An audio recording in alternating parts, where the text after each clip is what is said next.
24 ঘন্টা পার হলেও উদ্ধার করা সম্ভব হয়নি রাজশাহীর তানোরের 2 বছরের শিশু সাজিদকে। উদ্ধারের চেষ্টা চালিয়ে যাচ্ছে ফায়ার সার্ভিস। ইতিমধ্যে 3টি এক্সকাভেটর দিয়ে 40 ফুট গভীর গর্ত তৈরি করা হয়েছে। মূল গর্ত পর্যন্ত পৌঁছাতে দমকল বাহিনীর কর্মীরা ভোর থেকে সুড়ঙ্গ খুঁড়ছেন। ফায়ার সার্ভিস জানায়, গভীর নলকূপ মুখ এবং 8 ইঞ্চি ব্যাসার্ধের সেটির গর্তে পড়ে যাওয়া শিশুটিকে উদ্ধারে 40 ফুট গভীর গর্ত খনন করা হয়েছে। এরপর মূল সরু গর্তে পৌঁছাতে এখন সুড়ঙ্গ তৈরির কাজ চলছে। বুধবার বেলা 1টার দিকে তানোরে সাজিদ নামের 2 বছর বয়সী শিশুটি গভীর গর্তে পড়ে যায়। শিশুটি তার মায়ের হাত ধরে জমিতে হাঁটছিল। হঠাৎ সে গর্তে পড়ে যায়। সাজিদ উপজেলার কোয়েলহাট পূর্বপাড়া গ্রামের রাকিবের ছেলে। বাচ্চা আমার কোলে থেকে নেমে গেছে। আমি আগে আগে হেঁটে যাচ্ছি, পিছন পিছন আমার বাচ্চা হেঁটে যাচ্ছে। আমিও গর্ত খেয়াল করিনি, আমি গর্ত পার হয়ে চলে গেছি। আমার বাচ্চা গর্তের ভিতর লড়াইয়া করা আছে, খেয়াল করেনি, পাও দিছে আর নেমে গেছে।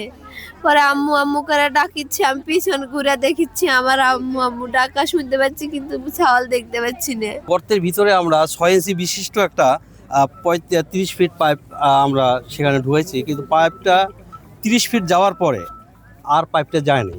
তো আমরা এখানে ধারণা করতেছি হয়তো বা বাচ্চাটা সেখানে আটকেও থাকতে পারে। সার্চ ভিশন ক্যামেরা আমাদেরকে কি রেজাল্ট দেয় সেই মোতাবেক আমরা পরবর্তী পদক্ষেপ নেব। এই বিষয়ে আরও জানাতে রাজশাহী থেকে সরাসরি যোগ দিচ্ছেন সহকর্মী মোস্তাফিজ রকি। মোস্তাফিজ, শিশু সাজিদকে উদ্ধার তৎপরতার বিষয়ে বিস্তারিত জানাবেন।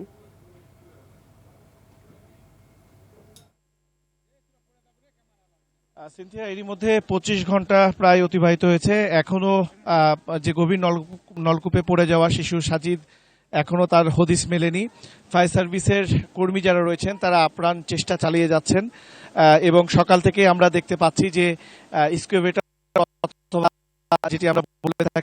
অথবা যেটি আমরা বলে থাকি ভেকুর মেশিন, সেটির সাহায্যে এখন কিন্তু মাটি কাটা হচ্ছে এবং এই মাটি তারা কেটে এখন পর্যন্ত যেটি বলা হচ্ছে যে 40 ফুট যে গভীরতাতে, সেটি তার দেখছিলাম যে ফায়ার সার্ভিসের কর্মীরা এই 40 ফুট গভীরে তারা নেমেছিলেন এবং সেখান থেকে একটি সুড়ঙ্গ করার চেষ্টা করেছেন।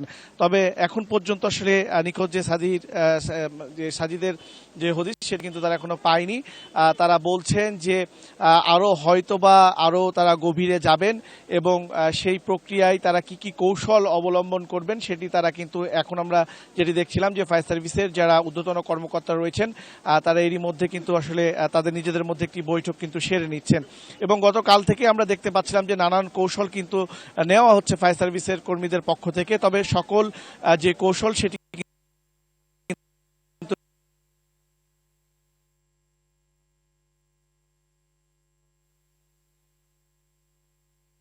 তাদের যে জন্য আমরা দেখেছিলাম যে সকালে ক্যামেরা যে উচ্চ সম্পূর্ণ ক্যামেরা ডিভাইস রয়েছে সেটি সেই 40 ফুট গভীরে নিচে নামানো হয়েছিল।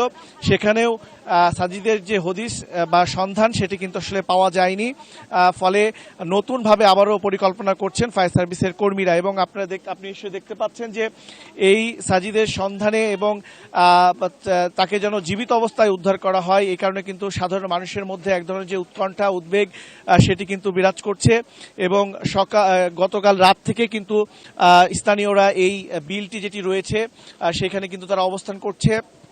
এছাড়াও আমরা দেখেছি যে বিশেষ করে তারা কিন্তু আসলে স্থানীয় প্রশাসনকে সকালবেলায় কিন্তু তারা আসলে যে সহযোগিতাটি সেটিও তারা করেছেন এবং কিছুক্ষণ আগেও সেনাবাহিনীর পক্ষ থেকে একটি টিম এখানে এসেছিলেন এবং এই জায়গাটি আসলে তারাও পরিদর্শন করেছেন এবং স্থানীয় প্রশাসনের যারা ঊর্ধ্বতন কর্মকর্তা রয়েছেন তারাও কিন্তু আসলে এই অভিযানে কিন্তু জোর তাগিদ দিচ্ছেন যে যে কোনোভাবে আসলে সাজিদকে যেন জীবিত উদ্ধার করা যায় সেটি তারা আসলে চেষ্টা চালিয়ে যাচ্ছেন এবং দেশবাসীর কাছেও কিন্তু আসলে তার জন্য দোয়া কিন্তু আসলে প্রার্থনা বা কামনা করা হচ্ছে।